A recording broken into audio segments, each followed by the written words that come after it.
സംസ്ഥാനത്തെ ഹിന്ദി അധ്യാപകരുടെ സംഘടനയായ ഹിന്ദി അധ്യാപക് മഞ്ചിന്റെ സംസ്ഥാന സമ്മേളനം ചേർത്തല ഭുവനേന്ദ്ര ഓഡിറ്റോറിയത്തിലാണ് സമ്മേളനം നടക്കുന്നത്. മന്ത്രി പി പ്രസാദ് സമ്മേളനം ഉദ്ഘാടനം ചെയ്തു. ശനിയാഴ്ച സമാപിക്കും. ഹിന്ദി അധ്യാപക് മഞ്ചിന്റെ 9ാം സംസ്ഥാന സമ്മേളനം ചേർത്തലയിൽ സംഘടിപ്പിച്ചു. ചേർത്തല ഭുവനേന്ദ്ര ഓഡിറ്റോറിയത്തിൽ നടക്കുന്ന സമ്മേളനം മന്ത്രി പി പ്രസാദ് ഉദ്ഘാടനം ചെയ്തു.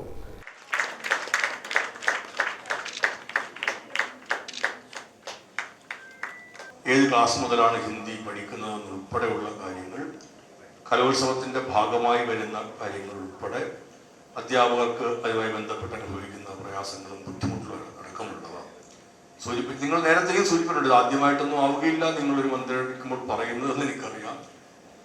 എത്രയോ കാലങ്ങൾ കൊണ്ട് നമ്മളിതെല്ലാം പറഞ്ഞുകൊണ്ട് നടക്കുകയാണ് എന്നുൾപ്പെടെയുള്ളത് നിങ്ങളുടെ സമ്മേളനത്തിൻ്റെ ഭാഗമായിട്ടുള്ള ചർച്ചകളിലൊക്കെ പറയാൻ പോകുന്ന കാര്യങ്ങളും ആയിരിക്കും. എങ്കിലും നമുക്ക് നേരത്തെ ഞാൻ പറഞ്ഞത് ആവർത്തിക്കുന്നു, നമുക്ക് നിങ്ങൾ അത് നൽകിയാൽ സർക്കാരിൻ്റെ വകുപ്പിൻ്റെ ശ്രദ്ധയിൽപ്പെടുത്താനും പരിഹരിക്കുന്നതിനാവശ്യമായ ഒരു ഇടപെടൽ നടത്തുന്നതിനും സാധ്യമാകുന്നവ നേടിയെടുക്കുന്നതിന് നിങ്ങളൊക്കൊപ്പം നിങ്ങൾ സഹകരിക്കുന്നതിന് ഞാൻ എൻ്റെ സന്നദ്ധത അറിയിക്കുന്നു. ഇപ്പോൾ ഹിന്ദി ബോർഡുകളെല്ലാം പ്രത്യക്ഷപ്പെടുന്നത് രാജ്യത്തിൻ്റെ വിവിധ ഭാഗങ്ങളിൽ നിന്ന് ഇവിടെ വന്ന് പണിയെടുക്കുന്ന ആൾക്കാർക്ക് വേണ്ടിയാണ്. ഹിന്ദിയോടുള്ള താല്പര്യമോ ഹിന്ദിക്കുള്ളൊരു പ്രത്യേകത കൊണ്ടോ ഹിന്ദി അധ്യാപകർ നടത്തിയ ഇടപെടൽ കൊണ്ടോ അല്ല. കേരളത്തിൽ ഒരുപാട് വണ്ടിക്ക് ഹിന്ദി ബോർഡുകൾ വന്നത് ഈ പറയുന്ന ബംഗാളി തൊക്കെയുള്ള ആൾക്കാർ ജോലിക്ക് വേണ്ടി വന്നപ്പോൾ അവർക്ക് വേണ്ടിയിട്ടുള്ളതാണ്.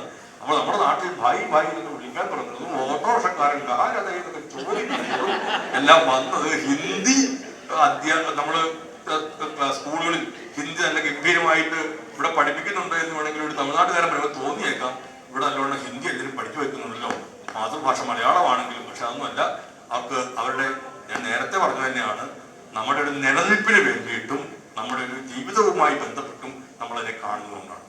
ഒരു കടയിൽ വന്നൊരു സാധനം ചോദിക്കുന്ന ഒരു ബംഗാളിയോടോ അല്ലെങ്കിൽ ഒരു യുപിക്കാരനോടോ അങ്ങനെ വരുന്നുണ്ടെങ്കിൽ അയാളോട് ചോദിക്കുന്ന ചോദ്യത്തിന് മറുപടി കഴിഞ്ഞാൽ എൻ്റെ ഉൽപ്പന്നം എനിക്ക് ഏറ്റവും നല്ലവണ്ണം വിറ്റഴിക്കാൻ പറ്റും, ഇത് തച്ചാതെങ്കിലും പറഞ്ഞു വെച്ചാൽ അത് അയാൾ വാങ്ങിച്ചു കൊള്ളും എന്നുള്ളത് കൊണ്ട് അക്ഷരാഭ്യാസം അടുത്തുകൂടി പോലും പോയിട്ടില്ലെങ്കിൽ പോലും ഒരാൾ അത്രയെങ്കിലും മനസ്സിലാക്കി വെക്കാൻ കഴിയുന്നത് അത് ഭാഷയെ മനസ്സിലാക്കി വെക്കലാണ്.